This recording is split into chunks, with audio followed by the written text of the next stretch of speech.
wabarakatuh.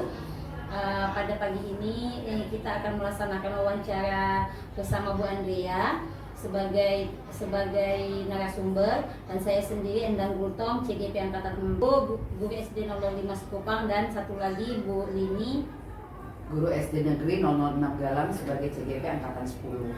Kami di sini akan mewawancarai Bu Andrea terkait pengambilan keputusan tentang dilema etika dan rujukan moral. Oke, Bu Andrea, untuk pertanyaan pertama, selama ini bagaimana Bu Andrea dapat mengidentifikasi kasus-kasus yang merupakan dilema etika atau rujukan moral? Baik Bu Lini, selama ini saya menangani kasus-kasus di sekolah yang bersangkutan dengan dilema etika, rujukan moral. Tentunya saya harus mempelajari dulu kasus-kasus tersebut, memahami, mengidentifikasi fakta-fakta yang terjadi. Nah, seperti itu yang saya lakukan. Untuk tindak lanjutnya saya melakukan kesimpulan dari kasus tersebut. Dari kesimpulan tadi, maka kesimpulan itu mendasari dari hasil permasalahan tersebut, dan nantinya tentu saya akan merefleksi apakah tadi termasuk dilema etika atau bujukan moral. Ya, selanjutnya terima kasih Bu Andrea atas jawabannya. Yang selanjutnya Bu Andrea, bagaimana Ibu menjalankan pengambilan keputusan di sekolah Ibu, terutama untuk kasus-kasus di mana ada dua kepentingan yang sama-sama benar atau sama-sama mengandung nilai kebajikan, Bu? Ya, baik Bu Indah. Tentunya saya menerapkan dulu nilai-nilai kebajikan dalam diri saya. Nah, ketika saya mengambil keputusan yang tidak diperlukan Dewan Guru atau pemangku kepentingan, tentunya saya harus menerapkan 3 prinsip, 4 paradigma, dan 9 langkah untuk mengambil keputusan itu. Nah, selain itu saya juga tentunya kalau ada kasus-kasus yang perlu mendesak atau besar, tentunya saya juga harus melibatkan guru, melibatkan pemangku kepentingan untuk berdiskusi. Mungkin itu Bu Endang. Ya, terima kasih Bu. Untuk selanjutnya Bu, langkah dan prosedur seperti apa yang biasa Anda lakukan selama ini untuk menerapkan yang tadi Bu Andrea katakan tentang menerapkan nilai-nilai kebajikan itu? Ya, baik Bu Lini, tentunya langkah awal tadi kita harus memahami dan mempelajari kasus tersebut, mengidentifikasi fakta-fakta yang ada. Terus kita juga tadi melihat nilai-nilai moral dalam kasus tersebut. Apabila kasus tersebut diperlukan langkah-langkah yang tadi saya sebutkan, yang harus ada dalam diri kita itu dalam penyelesaian masalah 3 prinsip tadi, 4 paradigma yang harus kita pelajari, dan 9 langkah untuk mengambil keputusan. Seperti itu yang saya sudah terapkan Bu ini. Ya, baik Bu. Ibu, hal-hal apa saja yang selama ini Ibu anggap efektif dalam pengambilan keputusan pada kasus-kasus dilema etika, Bu? Iya, dalam kasus dilema etika tentunya saya menggunakan 3 resolusi prinsip tadi ya, ibu-ibu ya, prinsip berbasis hasil akhir, berbasis peraturan, dan rasa peduli ketika kita menyelesaikan kasus-kasus tadi. Nah, mungkin yang hal-hal penting yang saya ini, selain melibatkan tadi yang saya katakan tadi awal, kalau memang itu perlu didiskusikan bersama majelis guru, pemangku kepentingan, kita akan alokasikan waktu untuk mengadakan pertemuan, sehingga kasus-kasus yang menyangkut berpihak kepada siswa, lembaga, itu terselesaikan dengan baik. Kalau untuk selanjutnya, itu hal apa saja ya Bu yang menjadi tantangan Ibu dalam pengambilan keputusan pada kasus dilema etika yang sudah Ibu temukan? Iya, tentunya agak sulit ya menentukan kasus yang dilema etika itu, Ibu, karena benar sama benar ya, kadang-kadang kita agak kesulitan di situ. Namun kita tetap berpegang teguh, saya sebagai menangani kasus-kasus di sekolah itu berpegang teguh pada prinsip tadi. Dan saya juga tentunya kalau ada kasus-kasus yang perlu mendesak atau besar, tentunya saya juga harus melibatkan guru, melibatkan pemangku kepentingan untuk berdiskusi. Mungkin itu Bu Endang. Ya, terima kasih Bu. Untuk selanjutnya Bu, langkah dan prosedur seperti apa yang biasa Anda lakukan selama ini untuk menerapkan yang tadi Bu Andrea katakan tentang menerapkan nilai-nilai kebajikan itu? Ya, baik Bu Dini, tentunya langkah awal tadi kita harus memahami dan mempelajari kasus tersebut, mengidentifikasi fakta-fakta yang ada. Terus kita juga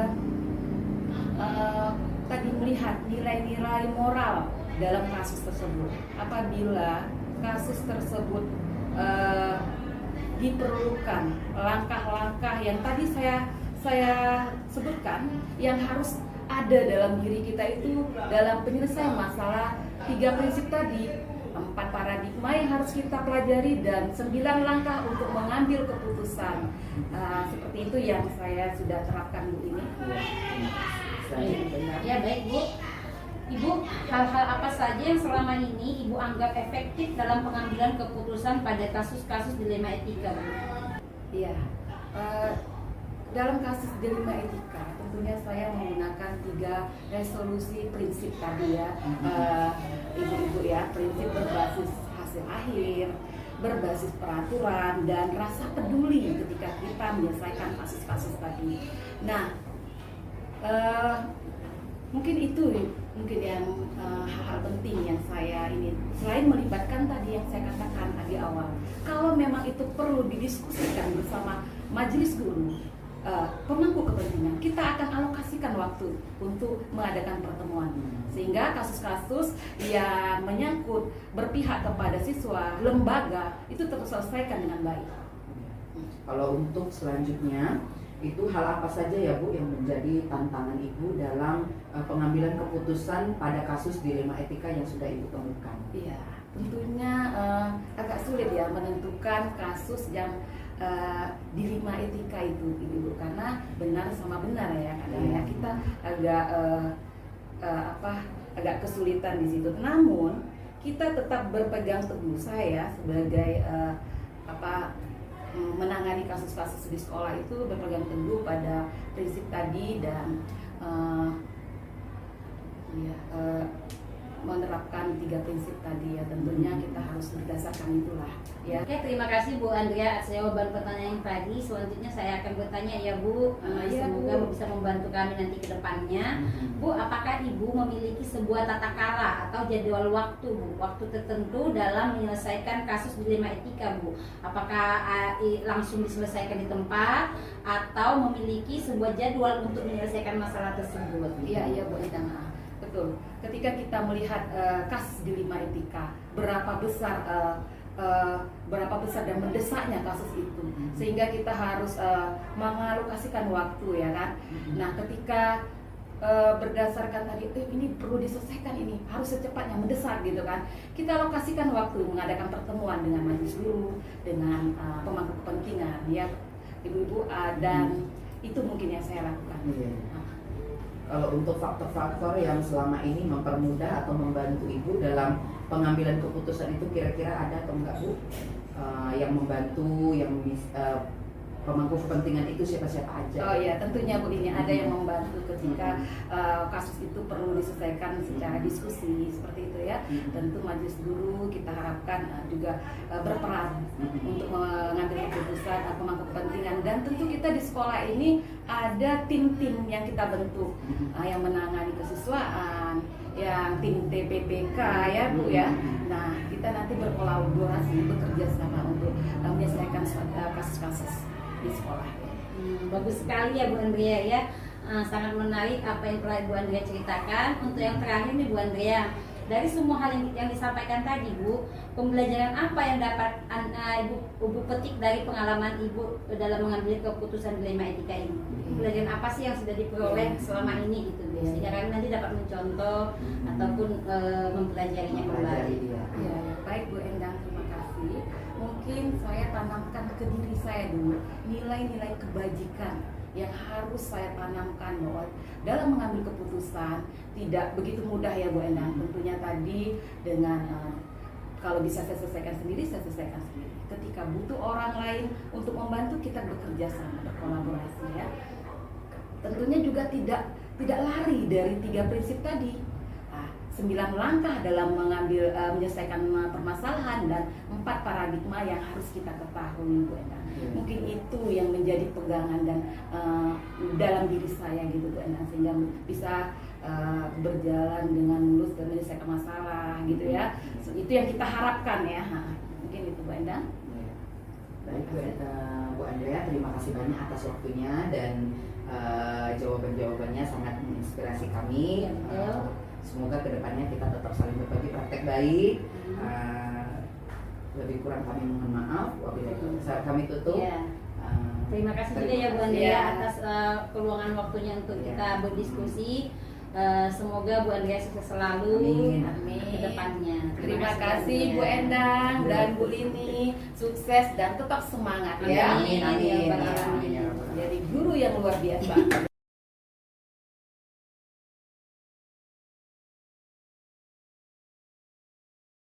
Assalamualaikum warahmatullahi wabarakatuh. Saya Endang Gultom, guru SD 005 Sekupang, CGP Angkatan ke-10 Kota Batam. Hari ini saya akan berdiskusi dengan Bu Rohani tentang cara penyelesaian masalah dilema etika.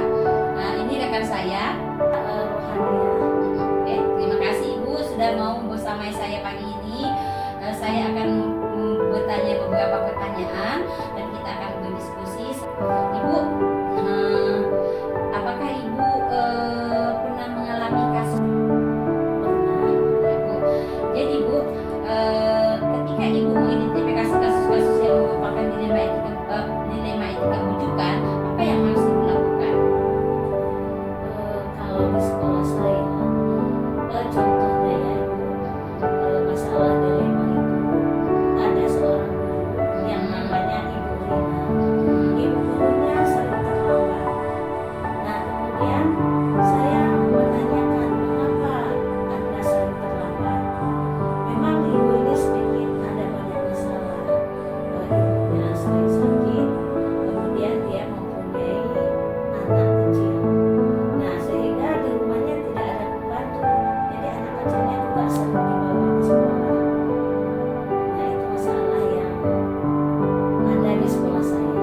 Jadi Bu, untuk kasus yang seperti itu, bagaimana Ibu mengambil keputusan untuk Ibu tersebut yang bermasalah ini? Kemarin pernah saya tanyakan langsung kepada Ibu Rina, mengapa Ibu Rina sering terlambat. Nah, dia menjelaskan masalah. Kami mengizinkan 1, 2, 3. Jadi saya mengizinkan dalam 1 minggu ini dia bisa mengatasi masalahnya itu. Dan dalam 1 minggu itu juga dia akan bisa datang lebih tepat waktu lagi sehingga proses pengajaran anak berjalan dengan lancar. Oke, terima kasih Ibu. Ibu, bagaimana Ibu menjalankan pengambilan keputusan di sekolah, terutama untuk kasus-kasus di mana ada 2 kepentingan yang sama atau benar, atau sama-sama mengandung nilai kebajikan?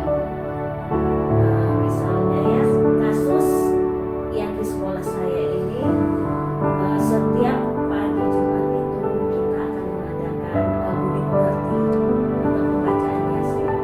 Pada saat itu hari hujan rintik-rintik. Sebagian guru ingin melaksanakan budi pekertinya, sedangkan sebagian guru tidak mengadakan budi pekerti karena lapangan basah.